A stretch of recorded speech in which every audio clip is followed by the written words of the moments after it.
In this video, I'm going to tell you about what I think of Games Workshop's Contrast Colors line. Maybe you've heard of it. It's been out for about a year.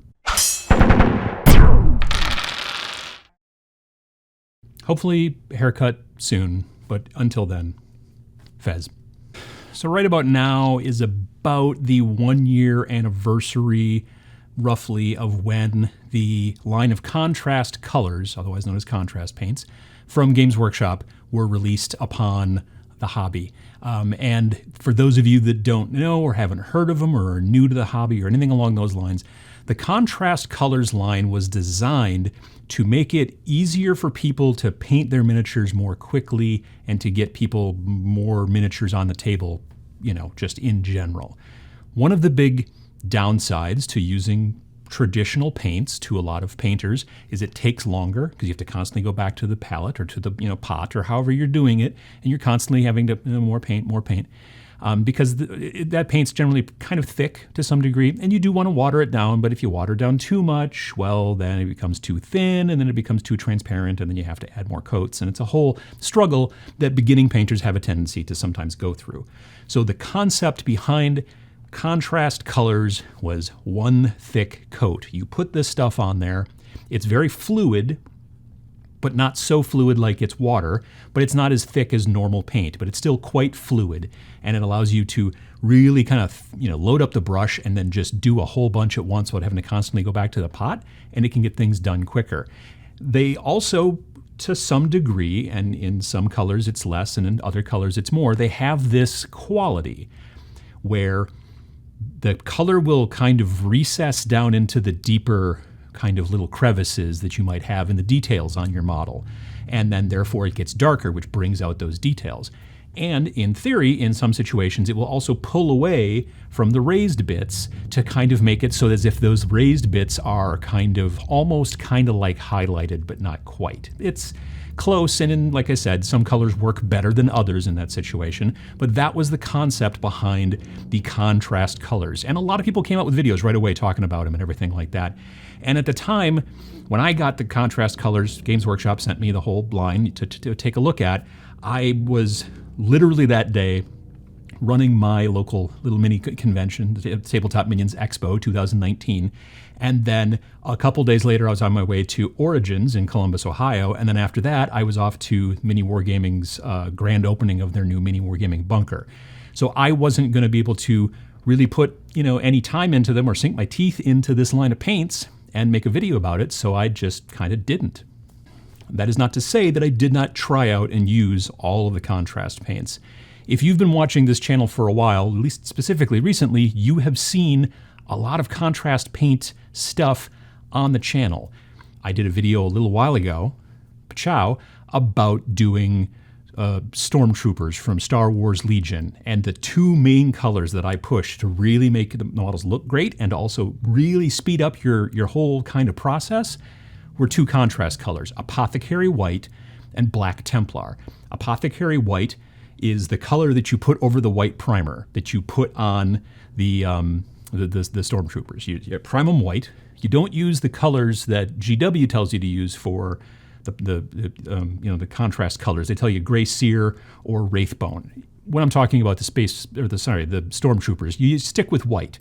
And then you put this Apothecary White on there, which is basically not a white. It's really actually a very kind of light gray. And it gets into all the crevices and all the places like it's supposed to, but it also leaves a lot of gray in the flat panels and everything like that. Then you go through with a white, once everything's dry, just white, opaque, normal paint on a big honkin' makeup brush. Go back and forth, you're fine. It's easy. Like I said, watch the video. When you need to paint the guns and the weird little spots in between the armor where you can see their little underoos and whatever like that, then you use Black Templar. The benefit to using those paints is they go on quickly and they do the job that I need them to do in that particular situation quite well. Specifically the Black Templar, because what it does is it is, again, like I said, a very fluid paint, and it covers up the elbow patches that, in between the armor. It covers up the gun, all that kind of stuff. One coat does a little bit of highlighting and a little bit of recessed darkening and that kind of stuff, but not a ton. And it just makes things quicker when you're trying to crank out stormtroopers. I did 4 squads of 7 in about 3 weeks. And I don't mean it took me 3 weeks. I mean, Every week I got to paint maybe 2 nights a week a little bit, or maybe a little bit on a weekend, and still I cranked through them really quickly. And that's the big thing about contrast paints. There was some gnashing of teeth when contrast paints came out because people were concerned that, this was going to make things too easy, which I don't understand, frankly, but there was definitely people talking in that way. Basically what it did is if you painted completely with contrast paints, in my opinion, what it did is it made your models look a little bubblegummy. Now, what that means is it's a term that we used to use when I was in college for art, and it was colors that are not quite pastel, but they definitely are heading in that direction. And a lot of the colors in the line, when you use the very specific Gray Sear or Wraithbone, have a tendency to go that way. Not all of them, but a lot of them have this very kind of like translucent look to them, which in certain situations is great. And I'll talk a little bit more about that in a second. But in a lot of situations, if you just try to paint the entire model that way, they don't look very good sometimes. And also, what about your metallics? If your character is carrying a sword or a knife or a bolter or whatever, having metallics is still kind of a thing you need to make your models look good. If you just go on there and paint them, like, again, the Stormtroopers, because their guns are generally always black Templar works great for that. And in certain situations, you can do that as well. But if you want to have something that looks like it is brushed steel or iron or something like that, there's not really a contrast color to use on that. So you find that if you want to use contrast colors, it's probably a really good idea to also use regular colors as well as a complement. The thing that I have found that makes contrast colors a go-to for me in certain situations is, again, the speed. And what I have been finding myself doing more and more lately is using Zenithal highlighting, which I've talked about, again, also in the past. I did a video called Understanding Underpainting. Pachow. And the concept behind that to some degree is that you prime your models black, which a lot of people tell you not to do. But then you also prime them white. But when you prime them white, you just dust them from above, and what it does is it kind of acts like the light cascading down upon them from on high. And that's great, for a visual look. If you're then going to go then, however, and just cover it with opaque paints, you won't see any of that for the most part. So what you generally do in that situation is instead of using opaque paints, you use more transparent paints. Some people will use washes, some people will use glazes. I'm finding that using contrast colors over black and white Zenithal makes them really, really look good and not have that bubblegummy look, but also it's still very fast because the paint is so fluid and you can get so much of it with a nice big fat brush, fill up that belly on the brush and go to town. And you can get models done quickly because of that. And it doesn't have to be black and white. You might be using a Zenithal. I've got a good friend, Josh, who's from Warstein Studios. He did a bunch of orcs and he was using a brown and then white Zenithal. And then when using the orc flesh color over it for the skin, it made it look less monochromatic. And it really makes it pop and stand out a little bit better. The shadows get a bit deeper and it just works out really well. It also does seem that some of the colors are designed to be more opaque than others. Like I mentioned earlier, you've got Black Templar, which is a very opaque color. Wildwood is a kind of pretty spectacularly opaque color. Not 100% completely opaque, but dark enough that it can really change the color of something without having to put 2 coats on, which is a big benefit as far as speed is concerned. On my Warcry terrain, all the wood that you see in that is all just a single coat of wildwood, and then after it's dried, I just went through and just did some dry brushing with another color. I forget which one off the top of my head, but not a contrast, a regular traditional color. Just some quick dry brushing to make that grain really stand out. But it allowed me to get through all the wood that is on all those different pieces really, really quickly. I've been using the contrast paints a lot on terrain, and I've not been using it so much on the actual stone too much. Here and there I am. Here on this piece of, again, Warcry terrain, those bricks that are different colors in the middle and those little kind of mid-arch parts, that's all just Skeleton Horde, I believe it's called, or Agoros Dunes. One of the two. It's one of those browns that just makes that stuff stand out very quickly. It's very super quick, one coat done, not having to mess with it too much. I'm finding that I'm really, really, really starting to like most of the browns that are in this particular set of paints. So I've got my notes here because I'm going to go through now and start telling you about my favorite paints. I'm going to tell you about some paints that are quite good in this line. I'm going to tell you about runners-up, some sort of weird ones, and then, in my opinion, the worst of all of the colors in the entire line for contrast colors from Games Workshop. All right, favorites. Skeleton Horde, which I've already mentioned. Snakebite Leather. I use it so frequently on nearly anything that's leather. It works spectacularly well, especially over Zenithal highlights. Agaros Dunes. Let's say it's Agaros. That color, again, like I said, been using it on terrain in certain spots, also been using it on different models to kind of get warm, sometimes almost like a little bit of a Blanchitsu sort of kind of look to them. Again, generally over Zenithal. Black Templar, which I've talked quite a bit about. It is a spectacular, nearly opaque paint that works really, really well for things that you want to be really close to black, but not necessarily dead on black. Wildwood, basically the same, but with more of a warmer brown color than a cooler black color. And then Apothecary White, which I mentioned when talking about the Stormtroopers. Those are my favorites. And you'll notice they're mostly kind of browns and a little, black and white, but mostly browns. I've found so far that the cooler colors, greens is a different story, but the cooler colors, especially the blues, have kind of left me a little flat. They're okay. Some of them are great in certain situations, but I have not used them for a lot. I've used them to try them out, obviously, but they just aren't sticking with me.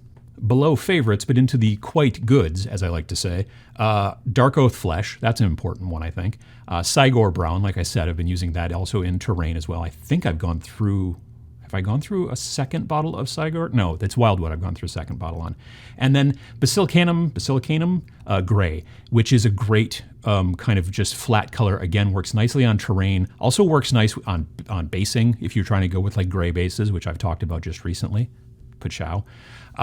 It's a good color that kind of drops into the crevices a little bit more and also stands out if your bases are kind of bumpy. It works as a great base. You go by and do some dry brushing after after it's all dry and you're ready to go.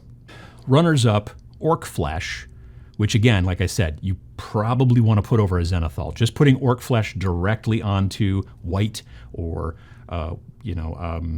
Grey Seer or Wraithbone, in my mind, becomes a little bit too candy-like, and that is a kind of a problem for orcs. Unless you want really candy-looking orcs, it's totally up to you. Throwing it over a very simple Zenithal highlight actually makes that work spectacularly well when you've got to fire through a whole bunch of orcs to get your army going. And then there's Blood Angels Red, which is a good bright color. It's not... It's good, but it's in only very specific situations. I use it a lot, honestly, for... like if I need red eyes on something, because it's very fluid, you can get it in there and just kind of fill up the eye socket very quickly, depending on the situation, and it works really well for that kind of stuff, and it's a good base. You do then frequently want to go back, maybe give it a little bit of wash on the bottom part, like if it's a lens on like some sort of creature, like a robot or whatever, that kind of stuff. It works really great for that, but in big flat areas on, let's say, Blood Angels, hence the name, I don't know that it works that great putting it on regular Blood Angels. With some Zenithal highlighting, I've not tried that, but it might not be a bad idea.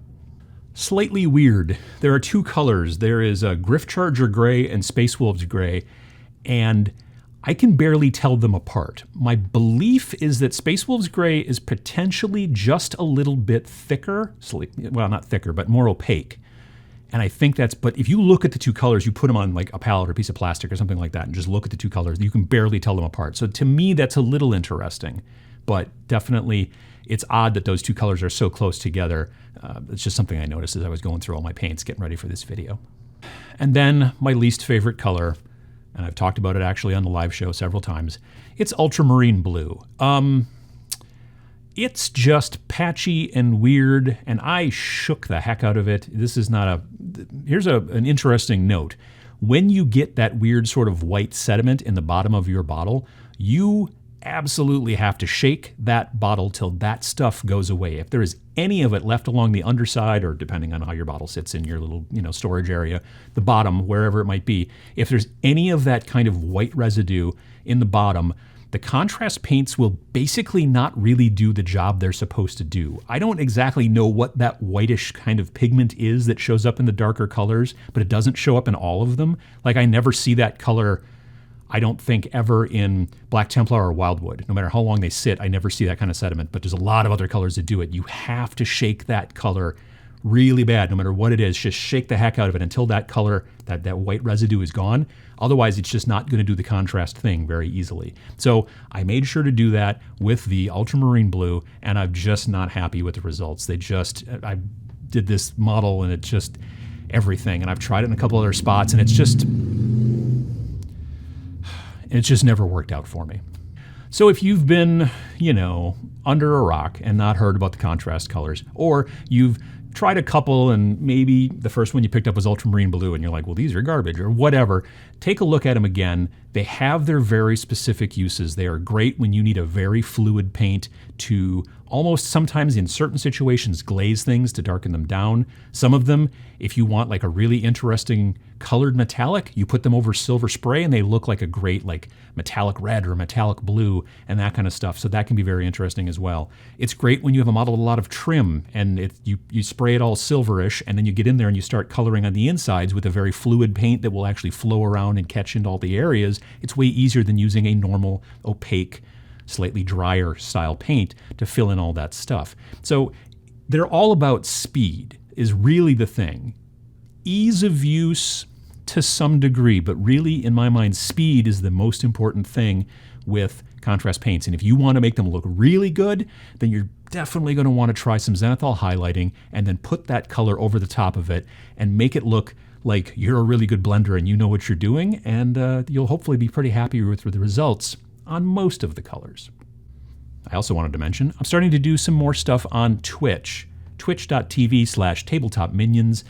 Right now, I am just about to start actually doing Friday morning hobby time where I'll be sitting and working and painting and talking to people in chat. I'm still right now also doing a little bit of video game stuff, a little bit of Grand Theft Auto Cat Police, which is my own kind of weird version of Grand Theft Auto 5. So stop by, check it out. Hopefully we'll have some fun, and pretty soon, very soon, before the end of this month, you're going to see my hobby space and see me painting live on Twitch, on your computer or phone.